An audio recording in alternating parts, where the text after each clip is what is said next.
कुठेतरी बिल भरायला UPI code scan केला आणि काही लाख गेले, किंवा UPI पिन टाकला आणि पैसे कोणा फ्रॉड व्यक्तीला ट्रान्सफर झाले, असे प्रकार तुम्ही ऐकले असतील किंवा अशा बातम्या वाचल्या असतील.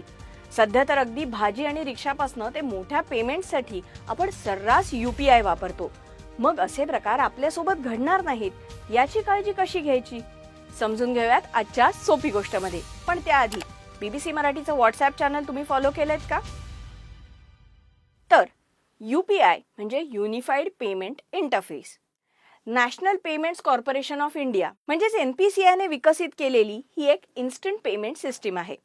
IMPS म्हणजे इमिजिएट पेमेंट सर्व्हिस यंत्रणेच्या पायावरती हे UPI विकसित करण्यात आले आणि याचा वापर करून बँक अकाउंटद्वारे तुम्ही पैसे देऊ किंवा घेऊ शकता आणि हे दिवसाच्या 24 तासात कधीही केलं जाऊ शकतं. बँकेची शाखा किती वाजेपर्यंत सुरू आहे याने फरक पडत नाही. यासाठी जेव्हा तुम्ही एखादं ॲप डाउनलोड करून तिथे रजिस्टर करता तेव्हा तुम्हाला एक UPI पिन म्हणजे पर्सनल आयडेंटिफिकेशन नंबर ठरवायला लागतो. हा 4 ते 6 आकडी एक पासकोड असतो जो तुम्हाला दरवेळी व्यवहार करताना घालावा लागतो. म्हणजे बँक व्यवहार करण्यासाठीचा हा तुमचा दुजोरा असतो. तुम्ही चुकीचा नंबर टाकलात तर बँक ट्रान्झॅक्शन होत नाही. म्हणूनच UPI पिन तुम्ही सिक्रेट ठेवणं अपेक्षित असतं. तो कुणालाही सांगायचा नाही. अगदी तुम्ही ज्या बँकेचा ॲप वापरता ती कस्टमर सर्व्हिस देखील तुम्हाला तुमचा पिन नंबर विचारू शकत नाही किंवा विचारतही नाही. मग UPI वापरून पैसे कसे भरायचे?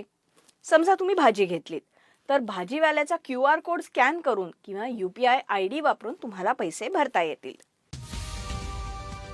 पण मग हे UPIचे व्यवहार सुरक्षितपणे कसे करायचे? UPI वापरणं अगदी सोपं आहे, पण ते करताना काही चुका झाल्या तर ते महाग पडू शकतं. म्हणूनच या काही गोष्टी नक्की लक्षात ठेवा. सगळ्यात महत्त्वाची गोष्ट, UPI वापरताना पैसे भरायचे असतील तेव्हाच पिन टाकायला लागतो. कुणाकडून पैसे घेताना पिन टाकावा लागत नाही. बहुतेकदा याचाच वापर करून फसवणूक केली जाते. मी तुम्हाला पैसे देतो, तुमचं ॲप उघडून हा ID टाका, रक्कम टाका, पिन टाका, असं कोणी सांगायला लागलं तर सावध व्हा. असं केलं तर त्या व्यक्तीकडनं तुमच्याकडे पैसे येणार नाहीयेत, तुमचे पैसे त्या व्यक्तीला जातील. यासोबत हे लक्षात ठेवा, QR कोड पैसे भरण्यासाठी स्कॅन करायला लागतो, कुणाकडून पैसे घेण्यासाठी नाही. तुम्ही QR कोड स्कॅन करून पिन टाकलात तर तुमचे पैसे कापले जातील. ज्या व्यक्तीला तुम्हाला पेमेंट करायचंय त्या व्यक्तीचा ID ॲपवरनं व्हेरीफाय करून घ्या. ज्या व्यक्तीला पैसे द्यायचे त्याचंच नाव IDला लिंक्ड आहे ना हे देखील तपासून घ्या. कोणत्याही वेबसाईटवरती किंवा ऑनलाईन फॉर्ममध्ये तुमचा पिन लिहू नका. पेमेंट केल्यानंतर पैसे कापले गेल्याचा SMS आपल्याला येतो, तो नीट तपासा. तुमचे किती पैसे कापले गेलेत, शिल्लक किती आहे हा आकडा पहा. तुम्ही ट्रान्झॅक्शन केलेलं नसताना जर तुम्हाला UPIचा अलर्ट आला तर बँकेला फोन करा.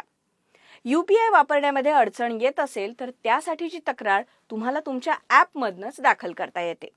तुमचा मोबाईल स्ट्रॉंग पासवर्ड्स आणि बायोमेट्रिक लॉक वापरून सुरक्षित करा आणि ॲप्स डाउनलोड करताना अधिकृत प्ले स्टोअर किंवा ॲप स्टोअरमधनंच ते डाउनलोड करा.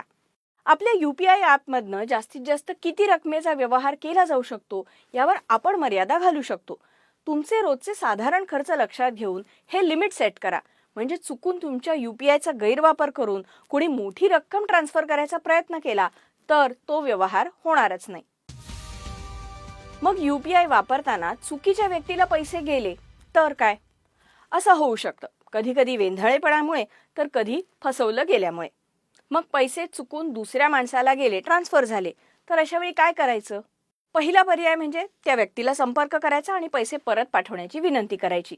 त्या व्यक्तीने मान्य केलं तर ठीकच आहे, पण समजा नकार दिला तर मग तुम्हाला तुमच्या UPI ॲपमधनं डिस्प्यूट रेज करता येईल. तुमच्या बँकेसोबत ताबडतोब संपर्क करा आणि त्यांना हे सगळं सांगा. पहिल्या 24 तासात तुम्ही वेगाने पावलं उचललीत तर तोडगा निघायची शक्यता जास्त असते.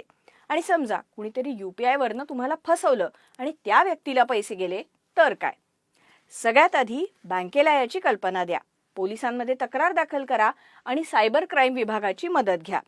cybercrime.gov.in या वेबसाईटवरती जाऊन तुम्हाला तक्रार दाखल करता येईल. ही होती आजची सोपी गोष्ट. UPI वापरणाऱ्या तुमच्या घरातल्या सगळ्यांना हा व्हिडिओ नक्की पाठवा.